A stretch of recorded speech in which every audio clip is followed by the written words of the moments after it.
नमस्ते दोस्तों। आज हम एक ऐसी प्राचीन और शक्तिशाली कथा पर चर्चा करने वाले हैं जहां एक ही पल में पूरी सृष्टि पर एक भयंकर संकट आ खड़ा हुआ था। नीलकंठ की कथा। चलिए सीधे इस कथा की गहराइयों में चलते हैं और समझते हैं कि कैसे एक महान बलिदान ने पूरे ब्रह्मांड को बचा लिया। जरा कल्पना कीजिए, एक ऐसा वक्त जब पूरा ब्रह्मांड लिटरली आग की तरह जल रहा हो, नदियां उबल रही हैं और देवता तक अपनी जान बचाकर भाग रहे हैं। ये कोई आम तबाही नहीं थी, ये तो अस्तित्व के बिल्कुल मिट जाने का समय था, एकदम डर का माहौल। तो ऐसे में हमारे दिमाग में एक सबसे बड़ा सवाल आता है, आखिर महादेव ने अपनी मर्जी से इस मौत को, इस भयंकर जहर को अपने भीतर उतारने का फैसला क्यों किया? इसके पीछे का राज उतना ही गहरा है जितना कि वो समुद्र जिसे मथा गया था। कहानी की शुरुआत होती है देवताओं पर आए एक बड़े संकट से, जब वो असुरों से अपनी शक्तियां हार रहे थे। उस समय स्वर्ग के हालात सच में बहुत खराब थे। देवताओं की ताकत लगातार कम होती जा रही थी और असुर एक के बाद एक हमले किए जा रहे थे। जब कुछ और समझ नहीं आया तो देवता दौड़े दौड़े भगवान विष्णु के पास गए। तब विष्णु जी ने उन्हें एक मास्टर प्लान दिया। समुद्र की गहराइयों में छिपा अमृत, वही एक आखिरी रास्ता था उनकी खोई हुई ताकत को वापस लाने का। और यहीं से शुरू होता है समुद्र मंथन, एक ऐसी लौकिक घटना जिसने ब्रह्मांड का इतिहास बदल दिया। अब इस अमृत को निकालना कोई छोटा मोटा काम तो था नहीं। इसके लिए देवताओं और असुरों को एक साथ आना पड़ा। मंदराचल पर्वत को एक विशाल मथनी यानी चर्निंग रॉड बनाया गया और नागराज वासुकी को उसके चारों तरफ एक रस्सी की तरह लपेट दिया गया। एक तरफ से देवताओं ने पूरी ताकत लगाई और दूसरी तरफ से असुरों ने। सोचिए वो नजारा कितना प्रचंड रहा होगा। जब उन्होंने खींचना शुरू किया तो सच में पूरा ब्रह्मांड कांप उठा।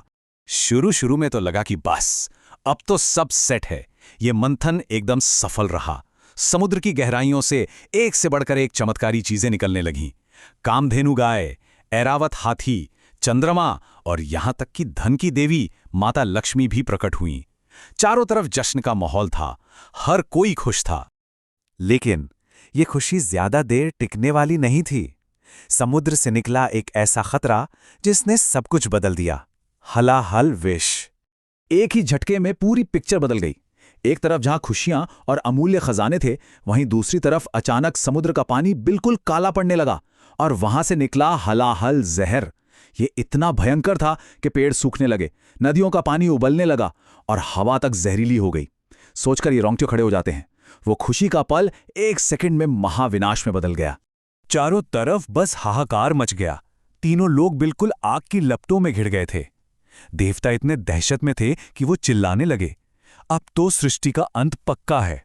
कोई भी उस जहरीली आग को बुझा नहीं पा रहा था। और जब सारे रास्ते बंद दिखे तो सभी की उम्मीद भरी नजरें बस एक ही तरफ घूम गईं। और वो दिशा थी कैलाश पर्वत की, जहां से शुरू होता है शिव जी का एक महान और निडर बलिदान। देवता भागे भागे कैलाश पहुंचे और महादेव से प्रार्थना की।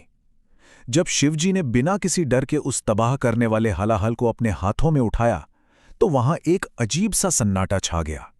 यहां तक कि माता पार्वती भी बुरी तरह घबरा गईं। उन्होंने तुरंत चेतावनी दी कि प्रभु, ये विष तो आपको भी नष्ट कर देगा। सोचिए वहां क्या भावनात्मक माहौल होगा जब साक्षात मौत उनके सामने खड़ी थी। पर महादेव का जो जवाब था ना, उसने उनके निस्वार्थ स्वरूप को हमेशा के लिए अमर कर दिया। उन्होंने बड़ी शांति से कहा, अगर मैं ये जहर नहीं पीऊंगा तो ये पूरी सृष्टि ही नष्ट हो जाएगी। बस यही वो वजह थी जिसने उन्हें उस खौफनाक जहर को गले लगाने पर मजबूर किया। उन्होंने अपने बारे में ना सोचकर हम सबके बारे में सोचा। आइए अब देखते हैं कि इस महान बलिदान के बाद क्या हुआ, जिसे हम नीलकंठ के नाम से जानते हैं। जैसे ही शिवजी ने वो भयंकर जहर पिया, वहां एक बहुत ही ड्रामेटिक मोमेंट हुआ। माता पार्वती ने तुरंत उनका गला पकड़ लिया, जी हां, ताकि वो जहर उनके शरीर में नीचे ना उतर पाए। और चमत्कार देखिए, वो जहर उनके कंठ में यानी गले में ही रुक गया। उसी पल तीनों लोक की वो आग शांत हो गई, हवा साफ हो गई और पूरे आकाश में बस एक ही गूंज सुनाई देने लगी, हर हर महादेव। और पता है, यही वो ऐतिहासिक पल था जब महादेव को उनका सबसे चर्चित नाम मिला, नीलकंठ, मतलब नीले गले वाले, वो नीला रंग कोई आम निशान नहीं है, ये इस बात का सबूत है, एक परमानेंट रिमाइंडर है कि उन्होंने इस ब्रह्मांड की रक्षा के लिए कितना बड़ा कष्ट उठाया था। इसीलिए उन्हें नीलकंठ कहा जाने लगा। इस पूरी कथा का आखिरी और सबसे गहरा सच यही निकल कर आता है कि जो दूसरों के लिए दर्द को अपने अंदर संभाले, दरअसल वही महादेव है।